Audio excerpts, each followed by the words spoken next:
What's up, party people? It's Chris Fain with Profoto, and this is Geared Up. It's our weekly live broadcast where we talk about gear, from lighting to techniques. We do breakdown setups. We talk about why you do certain things and why you shouldn't do certain things, or just whatever you want to talk about regarding lighting. But that's what we do here at Geared Up. Today, we're going to be doing a pretty simple still life setup using the B10. So first, I want to talk about why I think this little light right here is so good for something like this, especially in studio.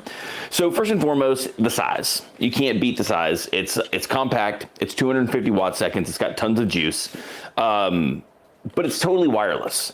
And it's one of the things that I really like about using this thing inside the studio is the ability to put it on a rolling stand. You can see, so I'm sure Kate will kick over to this thing so you can see the whole thing.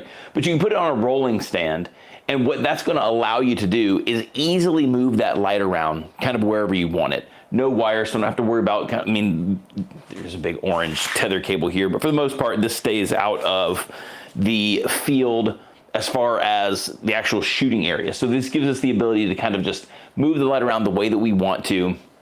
And we can really play with the angles, especially with what it is that we're shooting today, which we'll kind of get into here in a couple of seconds. But again, the wirelessness portion of it makes it really nice. Again, the power comes back into fold with what we're doing today also, because we're going to be doing something called focus stacking. What that's going to allow us to do is take a lot of exposures at different focal, not necessarily focal lengths, but the different focal points within the frame. And then we'll have a piece of software that can kind of combine all that stuff together and give us an image that is sharp all the way through. And the reason that we're doing that is we're shooting, the thing that we're shooting is relatively close up and we're using a macro lens. Macro lenses tend to fall off pretty quick. So that's why we're gonna be doing the stacking. But this is why the B10 matters when it comes to this stuff. So the power of the B10 in this scenario really helps us out, because not because we need a ton of power to actually expose to the image, but we actually need to turn the power down. We need to be able to use a little bit less power so that we have a fast enough recycle speed that, one, I don't have to set the intervals on my camera to this insane amount of time. So it's, you know, this stack could be 20 images, it could be 50 images. And to sit there and have to wait for, you know, 4-second, 5-second recycle times, depending on the light that you're using, this thing's pretty fast even at full power.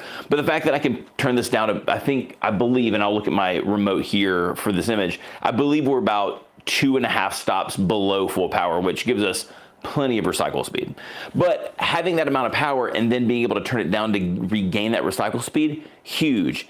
It also allows us to gain more battery life, so we don't necessarily have to plug in the B10 while we're shooting it. Granted, if you need to run the continuous light while you're shooting, you might want to plug it in and charge it at the same time that you're shooting it. That way you don't, you know, smoke the battery while you're running that continuous light, because it does wear it down a little bit faster. And by wear it down, I mean like discharge it faster, not necessarily like make the battery less effective quicker. So if you feel like you need to run the modeling light, maybe you need to plug the charger in. But for us, what we're going to do is we'll flip the modeling light on, point it down, see kind of where our shadows fall on, if it looks like what it is that we want it to look like, and then we'll turn it back off, and then we're rocking with the battery.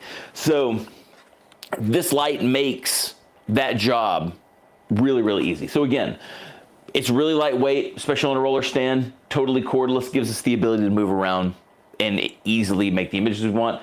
Tons of power, and so much so that we're actually able to turn the light down to regain even more recycle speed and more battery life on the shot. That's gonna help us too, because again, we'll turn the continuous light on every once in a while just to kind of see where we're lined up, but that's gonna make sure we have a lot of shots. Because again, we're focus stacking, so it's gonna be a lot of shots in succession. And then, one of the things that's really cool about these lights is right out of the box. So the reflector coming out of this thing is about a 68-degree beam spread coming out. The field view, so you have the beam, which is the main light, is from where you lose 1 stop of energy from one side to the other. And then there's additional light off to the edges. That's the field view. You get a pretty good field view, you know, almost 180 degrees. But the beam angle, where you have 1 stop to 1 stop, is about 68 degrees. So we get really good coverage out of this, just like this. So I'm not going to be even I'm not going to be even is not necessarily how I should say English, but I'm not going to be using any type of modifier other than the light itself. So out of the box, this thing does really, really nice stuff. It gives really nice quality of light. And it's something I really appreciate. So some might ask, why wouldn't I go with something like an A2 and do this stuff too? The A2 is great. Again, I need that little bit more power so I can turn the flash power down. I probably wouldn't be at full power on the A2 either for this, but one of the things that I really like about going this route over something like the A2 is the continuous light on the front of this is going to be, oh, sorry about that, is going to be more of a what you see is what you get as far as the flash beam spread, whereas the continuous light on something like the A2 is just more for focus pulling. This is going to actually give us an idea that the shadows are falling where we want, that the light's falling where we want, and we can snap that image and get something like that. So that's why I think the B10 is such a good light for something like this. And then, you know, if you need to, if you don't want to plug in, it's pretty easy to change out the batteries pretty quick and hang on to that stuff. So I really like the B10 for this. So cool. I'm going to be quiet now and I'm going to talk about the image renting. So today is, or Friday this week is Valentine's Day. It's all good. So this week, at the end of this week is Valentine's Day. And Kate and I thought it would be fun to kind of do a still life, Valentine's, chocolates, inspired image today. So that's what we're going to do. So we've got, I wanted to do something a little more graphical. I think Kate wanted to also, is when we were discussing what it is we think we should shoot, we thought it would be fun to do. Playing with angles. Yeah, playing with a lot of angles. Shadows. And I have this series of things that I like to do on my phone whenever I travel to cities, is I like to take pictures of skyscrapers, and I like to stick them in the corner of the image. I probably should have shared an image first before. But I like to, I just like to, on your Instagram. Yeah, there's a bunch on my Instagram, but I like to put the building in the bottom right corner of my images. It's just something that I like. It's a way to like isolate it and make it look a little interesting. And so we're going to be doing that same concept with this. So we have these cool angles. The way the light's going to hit, it's going to make the cube that we have here have some different tonal variations. And it should look really, really cool. Again, we're shooting macros, so we're gonna need to focus stack it, and we'll be able to show you how good the B10 does when it comes to doing that kind of stuff. So let's fire up the camera. Again, we have a bunch of chocolates. This is one of the setups that we thought looked the best. Now, just so you kind of know what all this stuff is, just so you can see. And I'm also going to talk about some things. I'm going to come down here with you, right? This works better. So this cube right here, we just bought at a craft store. It's just a basic wooden cube that we painted. I did hit it a couple of times with some drywall compound to fill in some of the crevices. It's not perfect. I can clean that kind of stuff up in Photoshop, and then I painted it white to try to make it a little bit smoother. Then for the background, what we're using is a matte board. I apparently have gooed it up a little bit, but it shouldn't matter. As we're shooting away, this should fall away. And then if I need to Photoshop it out, I can. Still life is not my first thing when it comes to photography. I'm more of a portraits guy, but this stuff is really fun to me. And trying to learn and getting some inspiration from some certain things, one of the things that I learned is, what I was trying to do initially was, I was trying to take a white background, white box, white base, and make it look like this one seamless thing.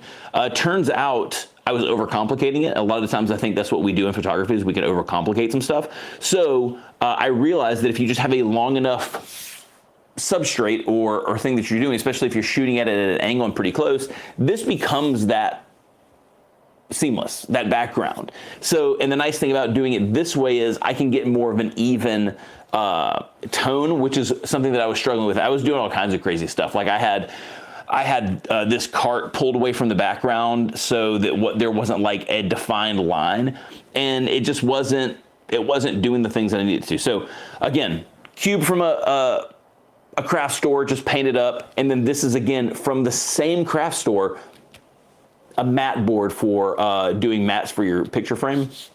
just in a cream tone. We wanted to try to do like this kind of monotone look with this, and I think it came out pretty cool. So let's see if our B10 is rocking. Let's turn on our light. So I was right. We're we're at a power level of 7.5 on the B10. I've clearly bumped my camera or moved the actual cube that I'm photographing with. So let's kind of reset. I feel like I should have more room in that shot. I must have really bumped something. So let's kind of just reset. There we go. That looks more like what we want. Cool. And so again, the continuous light we get to kick on. We can move this around. I know that you necessarily can't see what I'm seeing right now, but this allows us to play a little bit more with those shadows and kind of see how that light falls and see what we think. So let's check this shot out right here. Here we go. I have to remember that sometimes you don't have to count down your chocolate. It doesn't care when you actually take the photograph of it. Cool. So that is the image. It's a little more contrasty for you than it is for me, but it's a really cool shot. I'll probably crop it in because I clearly got the back corner of the little box. But it's simple. That's one light, the B10, coming down on this whole thing. So the way that I set the light, can you go to the wide shot? So the way that I wanted to set this up, let me actually kick off this continuous light for a second. There we go. The way I wanted to set this up is I needed the light to come from behind because I wanted kind of like that tonal variation, and I wanted to make sure that I didn't get any shadows onto the back portion of this. So we came at the light from behind, but I wanted this whole substrate to, for the most part, be the exact same color edge to edge. I didn't want any vignetting or anything like that. So what we did is we went up really high with the light. And the reason that we did that, one, I was able to control some of those shadows a little bit more, especially with the chocolate coming down on the substrate. But what raising the light up really high allows for us to do is distance the light from the actual subject and the matte board itself. And using the inverse square law, we were able to take that light and we were able to spread it out wider across this thing, getting even illumination from edge to edge. That way we were able to, one, get a really, really clean background, get a really clean light across the chocolate. It services a couple of things too. Because that light is now starting to get further away from the chocolate itself, the light is technically getting harder, which is going to give me a little bit sharper lines on my subject itself. So it's going to give me some tighter shadows, which is something that I want. So it does a lot of really, really nice stuff. So again, by raising that light up, we were able to get a little bit sharper shadows, but more importantly, we were able to get even illumination across this whole thing with one light. So it's got some, it looks really dynamic. It's got this cool graphic look to it. I love the lines. I love it kind of coming down from that corner. Again, that's just something that I play with in my street photography whenever I'm photographing skyscrapers with my phone. So I thought it would be really, really fun to bring that into this image as well. Johnny wants to know, is the B10X discontinued? B10X is not discontinued. The B10X is trying to give the B10X some more love right now because, you know, we've with the Pro B3 and the D30s and the D3, the Pro D3, I think sometimes, especially once you start seeing things that are like 750 watts, 1250 watts, you start seeing all these big numbers, and they have their use. I think sometimes the 250 watt size of these light, the B10X in particular, especially compared to like its counterpart, the 500 watt plus, I think the 250 watts gets kind of overshadowed by a lot of that stuff. And I wanted to, this month, kind of really just hone in and be like, you know, this thing is a really good flash. It's compact. It's got plenty of power. The light spread out of it is absolutely beautiful. It has a lot of stuff going for it that I think just some of the other stuff just overshadows it a little bit too much sometimes. And so that's why we're kind of, that's when I was thinking of how I wanted to kind of structure this month of doing lives, I was thinking about kind of what we had going on, which, is our sales event with the B10X. So it gives us, if anyone was thinking about snagging one, just kind of showing that this little guy right here is super powerful, might kind of help out with trying to make your own decisions. It's just everything that we can do to help. But again, making sure that this thing has its time to shine too, because I think it gets forgotten about. So again, a great little light for what this does. But again, because we were able to turn that power down, now I can actually stack this. So, and we'll chat. So I'm going to set this focus stack up because I want you to see it happening in real time. I want you to see that this unit does a really good job with this. So let me set my camera to focus bracket. Make sure that we are there. We are perfect. And then let's go in here and set my bracket. So I'm going to set my intervals to 2 seconds. With us down at a power level of 7.5, that should be plenty of juice to do this. So sometimes it gets a little difficult to get this thing to snag focus. I might have to do it manually. Love me, baby. So let's go here. Come on. I think I might have to do this manually.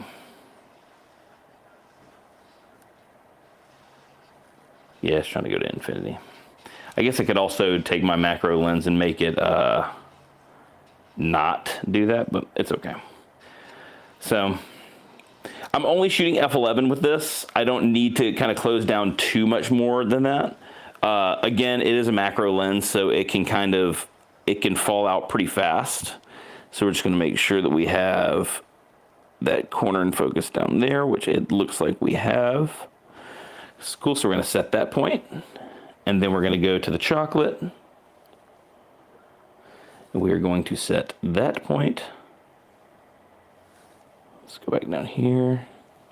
Do all cameras have this feature? So I think most cameras these days probably have this bracketing. They have lots of different types of bracketing setups. I'm relatively new to this, but this is a Fuji GFX, but I believe it does. So now I'm going to take. So now it's going to take 88 images. So we're going to sit here and talk while this thing is bracketing out 88 images, and you'll see them all pop up onto the screen. If I did this right, I probably. While I was messing with my bracketing before with this, I hit the wrong button about 90 different times. So I'm gonna stay over here so I don't actually block the light itself. But again, being able to have that flash power turned down for this system to be able to do something like that and know that I've got plenty of time to recycle, which is going to ensure that I have accurate color, accurate exposure, although that was a little misfire. So sometimes things happen. I'll go back and fix that. But for the most part, I'll have accurate power. I'll have accurate color because the flash isn't trying to rush. It does a really good thing. Though I'm looking at the image from here and I'm starting to wonder if I didn't get my bracket set the right way. Trying to see how this is falling. I mean, it looks like it's moving. I'm gonna roll with it. We're just gonna let it ride. So this thing, you can see the, all right, cool. I'm gonna actually do this back because I think I've got some interference going on. I think I'm standing too close to some of this stuff. That's unfortunate. It's got some interference. And I'm gonna go back, so what'll happen is I'll get, I've done this already with the stack, and I will kind of finish putting it together and upload it to my Instagram later and also to Profoto Share the Light. But it's really, really cool to have something that compact that you can move around, make some really, really cool images, take it out with you on the road, and then do some cool stuff out and about. Have the ability to come right back in the studio, plug it in, shoot and charge it, move it around however you want to. I think stands with wheels are massively, I don't know if they're underrated, but I think don't think people think to go to those all the time. I love them. If you're going with a bigger modifier, I don't know if you can actually see it in the super wide shot, but something like, you know, a little bit wider wheelbase is always better. That's what it's cool. It's usually what I keep like my Pro 11 hook to and stuff like that, or I use that for whenever I'm booming stuff. But for compact stuff and easily movable, like this little Avenger stand is dynamite. So love that thing. Again, pretty simple stuff. I just wanted to, again, highlight some of the things that you can do with the B10X, especially when it comes to still life, showing that you don't need, you know, if granted, let me say this. If this is a look that you like, I happen to like hard light images. I love sharp shadows. I love kind of graphical elements and a lot of stuff. That's just something that I really, really dig. So hard light works for me here. So if creating images like this, hard light shots, is something that interests you, you can do that with the B10 with nothing on the actual unit itself. The reflector built into the flash head itself is going to give a beautiful beam spread, and you can cover your whole subject. We talked about why we raised it up, and that's just to get that some more separation from the light to the subject to spread that light out a little more evenly. We're using the inverse square law there. How high do you think that is? I am, you know, according to my friend John David, I'm roughly 5'9"-ish. He says he gives me 5'9.5". So I would say that it's probably 7 feet up. Yeah, it's probably 7 feet up. And maybe 5 feet from. Yeah, and then from the actual, from the subject itself, it's probably 5 or 6 feet from the subject itself. So it's got some good distance. The chocolate's tiny, so there's plenty of coverage. But yeah, it's a pretty straightforward. And then it's angled off to the back of the light, so of the chocolate. So it's actually shooting this way onto the actual subject itself. That's giving us a little bit more light back here. It's a little more in the shadows here. You can tell it from the image. But here we have a little bit more of the shadow because we don't have so much direct light hitting it. But what's cool is this is a light tone. So what that's going to do is kind of kick some of that back up as a light reflector into this right here, so it doesn't fully go to shadow. Now, if you can see in the image that bottom corner back here, it gets really, really dark. We're not really using that in. I don't know. I kind of like it. I would like to even pull it more into it, so it's part of the. Yeah, possibly. I don't know. But you can see that with the light kind of falling off back here to that back corner, how that direction of that light's coming. So again. Just from the back corner, giving us beautiful illumination. It's coming down at the top to give us more direct light right onto the top. So again, we kind of have those different tones from the top to the side, then across the whole substrate itself. So, okay. Any questions? Yeah, let's see. Carlos, I've been thinking about upgrading to a B10X from a B2. Mm-hmm. Besides the portability, what are the main advantages of the B10 over the B2? Cool. So the B2 is a great light. I'll start with the advantage of the B2 over the B10. The lightness of the flash head itself on a B2 is awesome, especially if you're putting it onto like a grip arm or a boom arm or something like that. Or if you have an assistant who can kind of hold a light stand for you, if that's the kind of photography that you do, great light. I loved my B2 for as long as I had it. I gifted it to a friend who was in need, and they still use it all the time. They love it.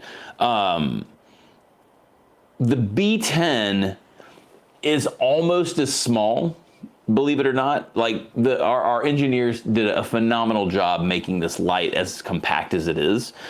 Some things that you're going to get out of the B10X that you're not going to get from the B10. One, you're going to get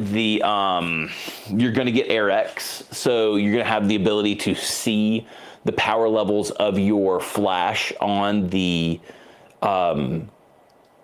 actual trigger itself. Yeah, thank you, Kate. Couldn't spit that one out. You're going to be able to see the flash power on your trigger. You're also going to have Bluetooth, so you can be able to do over-the-air firmware updates. You can control it from your camera. If you're an iPhone user, you could actually, or you can control it from your phone. If you're an iPhone user, you can actually fire the flash with your camera. I use it more than I thought I would. I actually really enjoy it, which is a fun feature. But again, you just have a little bit newer technology inside of it, things that are more compatible. The batteries are smaller. One of the things from the actual internals portion of it is the B10X is going to have a wider power range, especially in high-speed sync. One of the things that's harder to do inside the B10, especially when we made it, I think we came up with the B10 in like 2015, we were still kind of sorting out how to get high-speed sync with these studio flashes the right way. And because it's a dual socket system, sometimes we couldn't distribute the power the way that we wanted to in high-speed sync. So you kind of get locked into these certain power bands in high-speed sync, whereas with the B10, you have full range. You have a bicolor continuous light, which is really, really nice. And then you have the ability to shoot and charge. I guess you could shoot and charge the B2 at the same time. It was the B1X you couldn't do. But you can shoot and charge at the same time, pretty fast on the swappable batteries. So it's a little more compact than the B2. A little bit heavier though, because all the internals are up top and then down low. But the main things that you're going to gain are wider high-speed sync range, that bicolor continuous light if you need that, and then the newer technology, the AirX, being able to see your power settings on your Connect Pro or your Connect, and then all the controls and stuff from like your phone and whatnot. So hopefully that answered that question. Yeah. Thanks for the question. Yeah, I just wanted to make sure too that you didn't. I wasn't like, oh, the B2 is terrible. It's not. It's great flash. Again, I loved mine till the day that I gave it away. And then I still, I talk to my friend all the time and see how things are going. So it's still going strong. Any other questions? Yeah, I think that's it. Cool. So again, pretty basic stuff. Again, just wanted to give the B10X a little bit more love. Again, it kind of gets lost in the sauce, especially with a lot of the newer things, some of these new high-powered things that we've been coming out with as people have been asking for an option to have some more power. Just wanted to show that 250 watt seconds actually gets a lot of stuff done. We have kind of a continuation to this next week for our Geared Up, where we kind of go into like what you can do with 250 watt seconds. We actually go back outside and do some work outside with the light, just to kind of talk about what you can and what you can do and some of the challenges you might run up into where you might need to rethink how you're doing this. But really, again, to show how great of a light the B10X 250 watt second version really is. So again, able to create a beautiful, really striking image. And granted, that's straight out of camera. We haven't done anything to it. I think, no, I'm looking over at the adjustment sliders now. There's no adjustments on any of the sliders. So that's a straight out of camera image of this chocolate with one light sitting on a box. You can really make cool images with very little equipment. You just have to know why you're setting things the way that you're setting them. Again, I explained to you why the light is at the height that it's at. I've explained kind of why we're shooting at the angle we're at, how we're able to achieve certain things, why the light is positioned where it is, and how we use things like the continuous light to figure out where we needed to set the chocolate itself, why being able to turn the power down a little bit more, especially when you're doing something like a bracketed, a focus bracket on your camera is really important, why you have that extra power range to turn it down. So, any other questions before I sign out of this bad boy? That's it. Cool. Well, I appreciate everybody for coming out and watching this live. Again, super simple. Giving the B10X the love it deserves. Showing you how to do a simple still life setup with one light, no modifiers, and do it in a unique way with something like a focus bracket, which is really, really cool. It's a really fun technique to play with. If you've never done it before and you like shooting stuff like this, or you want to attempt to shoot some stuff like that, the focus bracket thing is really, really cool. Especially if you have a macro lens, you know how fast they fall off. So, but again, showing that the B10X is a formidable light in and out of the studio. So if you have any questions, if you want to see anything in particular, feel free to DM me. I'm sure, hey, Kate, have you thrown my Instagram up there? Yeah. Cool. Kate's thrown up my Instagram. There's probably the best way to chat with me. If you have any questions, any things that you want to see, any stuff that you want us to talk about, hit me up there. I had a gentleman the other day ask me to do something that we're going to integrate into our next rounds of Geared Ups for next month. So please feel free to shoot me your suggestions. I do this for you to help you understand something or to see something that maybe you don't have the ability to test just yet. If you're interested in a modifier and you want to see how it works, we can do all that stuff. So in the meantime, I hope you have an awesome rest of your week. We will see you next week on Geared Up. Peace out, everybody.